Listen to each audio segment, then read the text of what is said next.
But joining us in studio again, coming back for a second time around, Clark Munroe, one of our SJHL experts. Wow, we got 2 game 7s in the semifinals. First time since 2005. Yes, 20 years.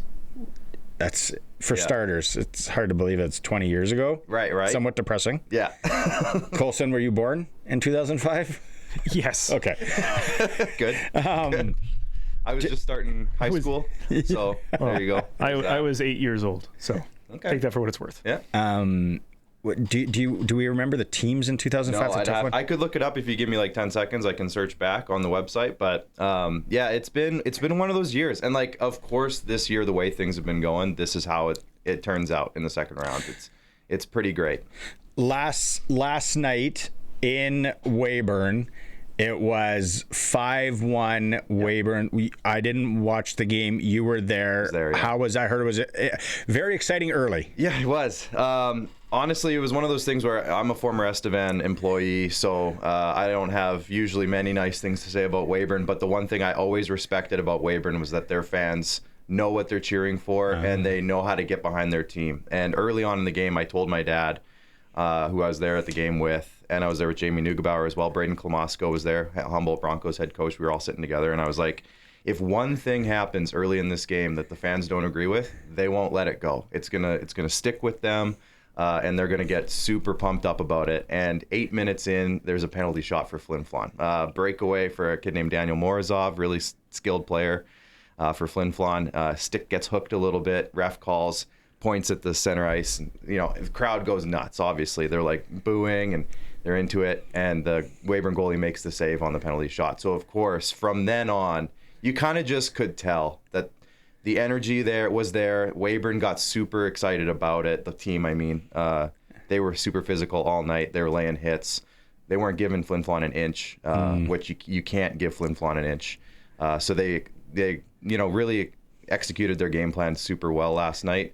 And, it was just kind of destiny. Like the way that the season's been going, how close everybody is in our standings all season long, how many teams can beat any team on any given night kind of thing.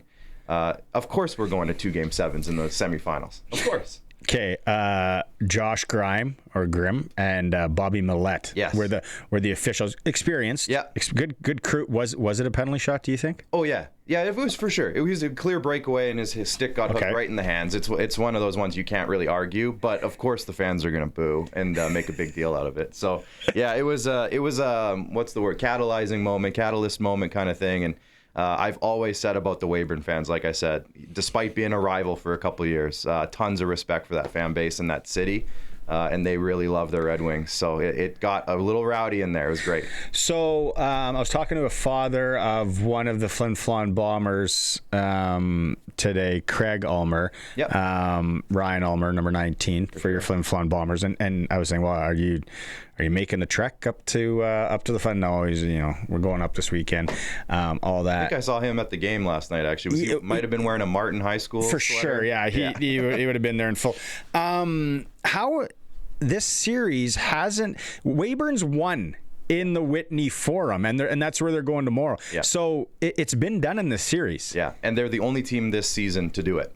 Nobody else beat them at the Whitney Forum in regulation. I think it was Melfort maybe beat them in overtime or a shootout even midway through the year, but nobody else beat them in regulation at home. So it's kind of a fortress up there. We knew that. We always know that about the Whitney Forum up in Flin Flon, but this year specifically, they didn't lose in regulation one time. And then game 1, Weyburn goes up there, number 5 seed. Some people look at that as a huge underdog kind of scenario, but those who have been watching all year know that Weyburn probably easily could have been a number 2 seed. That's kind of just the way the number 2 through 5 rankings kind of went this year. They're all interchangeable is a light word, like it kind of makes light of it, but they were all very close, like marginal difference. Parodies. I was following it all year, and I'm like, this is great. Like, look at these guys, and then last night, Josh Sale, for Weyburn, 3 goals and 1 assist, hat trick, and he scored the empty netter at the end of the game, and instantly he grabbed his helmet and like fake threw it off of his head, and the crowd littered. Most hats I've seen in a junior A game in a while too. Really? Yeah, they were littered. I didn't wear mine. Thankfully, somebody behind me might have grabbed it and thrown it over the way it was going. Kids were grabbing their friends' hats and throwing them over the glass. It was great. Speaking of hats, this is the Clark's wearing the SJHL SportsCage hat. If you're not watching the stream on YouTube, they are a nice hat. We do have a few more to give. Let's give one away, Colson. If you're listening right now, you want an SJHL SportsCage hat. You have to be able to pick this up. We can't ship I've had my shipping license revoked from the company, so you have to be able to come and pick it up. If you haven't won anything in 30 days, 936-6262. Want you to call in if you want that, or toll free 1-866-767-0620 if you want a lid. Colson standing by to take your name. They are a nice. Okay, let's go to the other series. Yep. Clark, and 7 games. What do you know here? I'm sure you've watched this one online and you've dissected it. Yeah. Yorkton, Battleford battling it out. So the best part about the games having staggered start times is after the game last night, we went down to Cody Mapes' office. You know the Mapes family well, I'm sure. Sure there's a fridge in there? There was. We weren't partaking. We were being courteous. But they were having a lot of fun. I'll just say that. And of course, what did they have on in the coach's office? But the Yorkton Battleford's game. So we actually got to see how that game went. And it's again very typical of that series. Battleford's gets up 3-1. They're at home, right, at the Access Communications Center up in Battleford's. And what does Yorkton do but score 5 unanswered goals to make it 6-3 for the final score? Yorkton is kind of that team, right, that we've talked about them all year as this offensive kind of firepower, powerhouse kind of team. Battleford's very similar. They're kind of a run and gun team. They're pretty deep. They might be a little bit deeper overall than Yorkton. But Yorkton's high end is very, very high end. Their top guys they have one of the most elite lines in the league this year. They have some of the best defensemen in the league, and their goalie's been fantastic. Callum Craig's been great. So that series, skill-wise, very, very matched up well. Like they match up very closely to what how each other play. And Yorkton's just found their scoring touch in the last 3 games. They scored 7 the other night in Battleford's. They scored 6 last night. So now it comes back to Yorkton, and kind of seems like the magic number is 3. If you can get to 3 goals in this series in a game, you have a good chance of winning it, and it seems so far that's been the case. Will home ice there be a factor tomorrow night, do you think? Well, one thing that Commissioner Kyle actually just sent the email here, Kyle McIntyre, about our attendance. He's got a hat. He has hats, yeah. He's good. If he texts in, Colson, do not give him a hat. He's already got a few. But please text in, Kyle. But he sent out the numbers for attendance, and Yorkton has been averaging about 1,600 fans. Averaging. Yeah. The last couple of games, they've been closer to 2,000. Yeah. They're super pumped down there in Yorkton. We all know that they went through a bit of a rough spell financially for a couple seasons, and they have bounced back huge. Obviously getting started against their Highway 10 rival, Melville. Got the juices flowing, I think, and now that they're going to Game 7, I would expect a crowd that they haven't seen yet, and they've seen some big ones. I would expect 2,000 plus there. Now, can Battlefords handle that? They've shown that they can. They've won in that building. Yeah. They're a very skilled team. They can rely on a lot of guys to step up. So is home ice, I guess your question was, is home ice a big deal?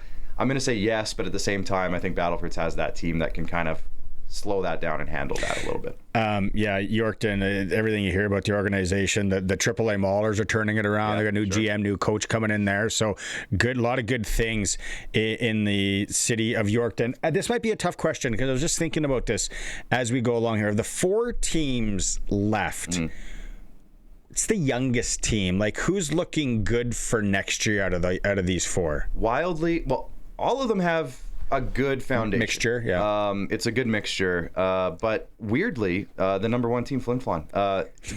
I've talked to Mike Reagan a couple times this season, head coach GM there for, I don't know, Mike, what is it, 16, 17 seasons now? Long time. When Colson was in high school. Yeah, exactly. He's harped a lot this year. Like, this is one of his youngest teams that he's had that has gotten to this level of competition. Like, a lot of the players who are around there, Wyatt Stinton, Ryder Muka, Ryan Ulmer, Hudson Les Breho. Bronze. What's that? Les Bronze. Yeah, Yes, Les Bronze is there. Yeah. They have a lot of guys who are 07s, 18-year-olds, who already have a season under their belt because they played as 16-year-olds or 17-year-olds. So they already have at least a season. And that's a good chunk of their forward group. They have some 20-year-olds like everybody does at this point in the season, but they have a really good group of young guys, local guys too, which is great for the Flin Flon area. Really? They're pumping out local guys. Yeah, Muka and Stinton, they're both local guys. That's tough up there, right? Yeah. But kudos to that team to, get that youth movement coming up through the minor hockey system up there. And they do a great job recruiting. They do a great job getting their own kids up there. There's a few. Joey Lees is another one from that area.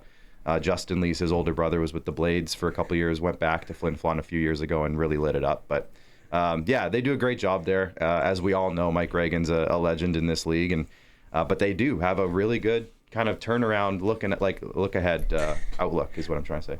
I'm curious, actually, your take as a guy who's worked in the league, working with the league closely, and with everything that's going on with the Western Hockey League and NCAA now. Sure. Do you foresee a lot of these young teams, though? Do you foresee, because I do, I think in the next few years, we're going to see kids maybe instead of their last year AAA midget play like Cash Lanigan is doing in Yorkton. Yeah. And then he's a great example. Great. Like, he's having an awesome year. Yeah.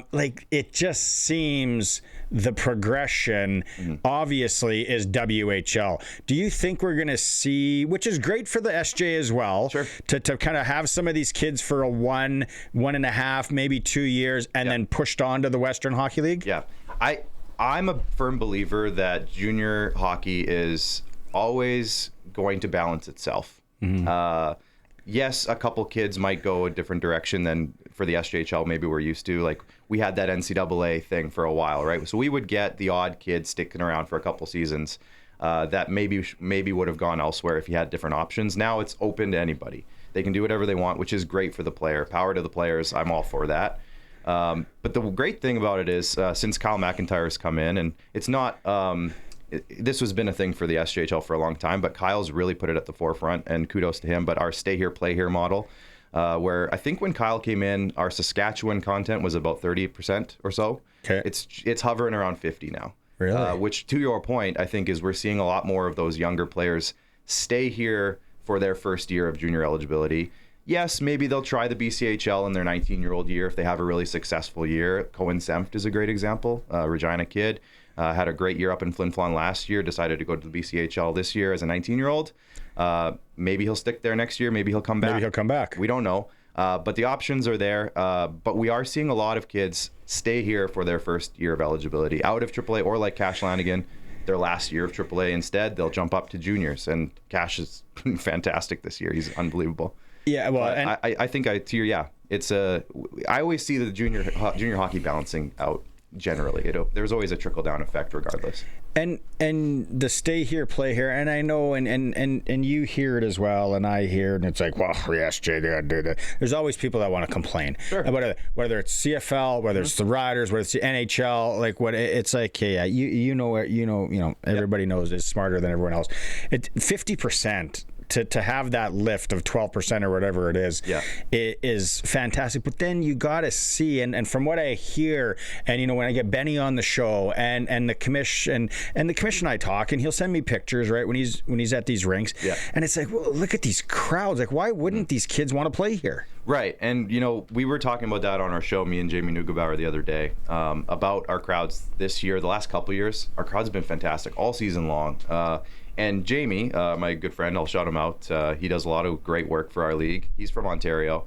So he comes from the land of multiple junior A leagues, the NOJ, the GO, the whatever other I played ones. in the one. Yeah. I was like, how many teams are in this league? Like 30? Yeah, sure. There's one with like 6. So like there's they come from crowds of, he come from rinks where there was like 8 people. And in fairness, he was also worked at Notre Dame, which now is Warman, and Warman had a heck of a season crowd-wise, despite being where they were in the standings. Really? Their crowds were fantastic. That community is awesome. ripe for really good crowds.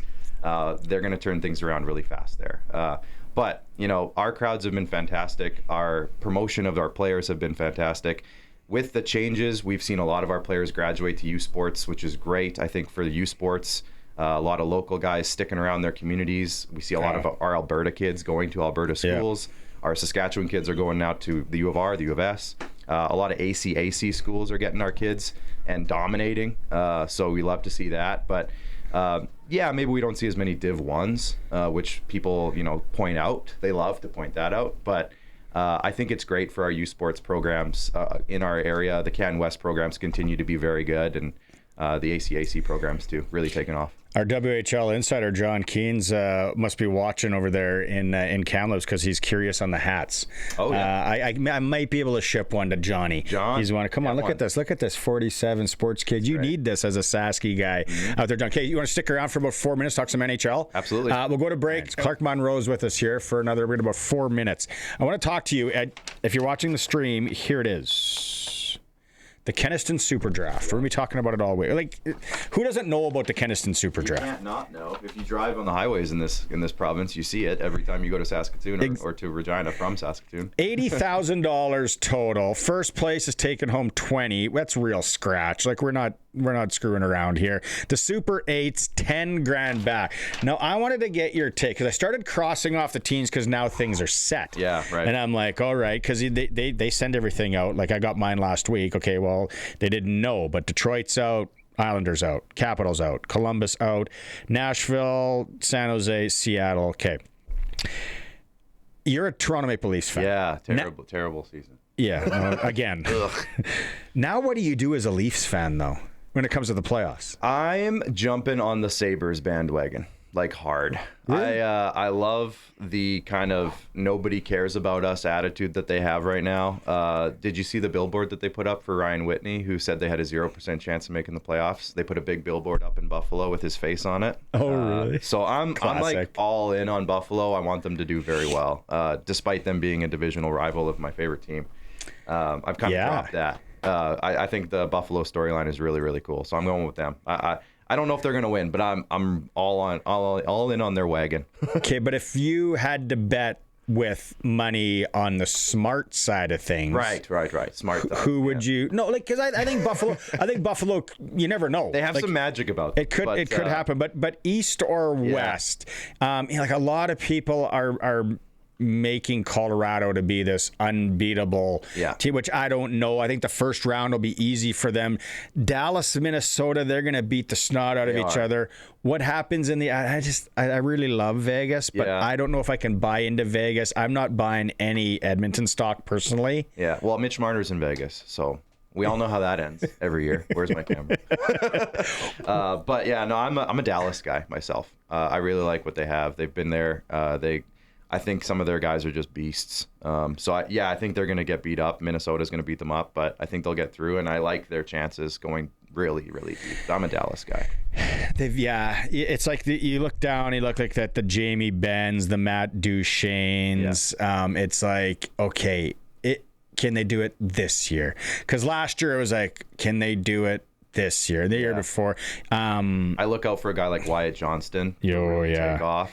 Sammy Steele, playoff guy. Sammy Steele. We don't have to get me started on how much I like Sam Steele, but I like where Dallas is at. Mikko Rantanen's a monster, so I think they have a good chance. As good a chance as anybody. It's a parity league though in the NHL this year too. It's really spread out up there. So the old Mike Sillinger, an 8 always beats a 1 could happen again. Did I hear right? I don't know if anyone else has heard. Is it looking like Anaheim, Los Angeles play in the first round? Well, the one I got up on NHL.com is Anaheim would play Edmonton. LA would play Colorado, but that could change. I don't know if that's finalized yet. But selfishly, and I think we would all look how many West Coast teams are playing, just so we can watch hockey till like maybe 1 a.m. with overtimes. Yeah, right. Love that. It's what we want to just get home, barbecue, and then sit on the couch and gamble and watch hockey. All right. So, are you going to any game tomorrow? No, I'm going to be sitting on the couch barbecuing, watching Game 7s on the computer and the laptop here. Doing enough traveling over the next. I'm going to be on the broadcast on SaskTel for all the finals. So I'm going to be doing enough driving and traveling. I think I'm going to take tonight or tomorrow night off and just stay at home for it. But it's going to be great for Game 7s in the SJ. Yeah. I'm going to throw out maybe I got to get to one of the final games. Do the show if you're going to be in town anyway. Yeah. Come on. Yeah, wherever it is. Yeah. So wherever it is, if it's Weyburn, Yorkton, Battleford, Flin Flon, if you can make it up to any of those places. I don't think try to convince the bosses to get up to Flin Flon. I think I still owe people money in North Battleford. So I don't know if I can go unless the golf course is open. Go visit Dana Johnson. Our driving ranges are opening up. Yeah. So who knows? Well, that's where maybe the commish is right now. Maybe things are open in Swifty. Wouldn't doubt that. And down that. Clark, thanks so much for coming in again. Absolutely. Yeah, that was a lot of fun. Clark Munroe from the SJHL giving us some intake here. Super Draft as well.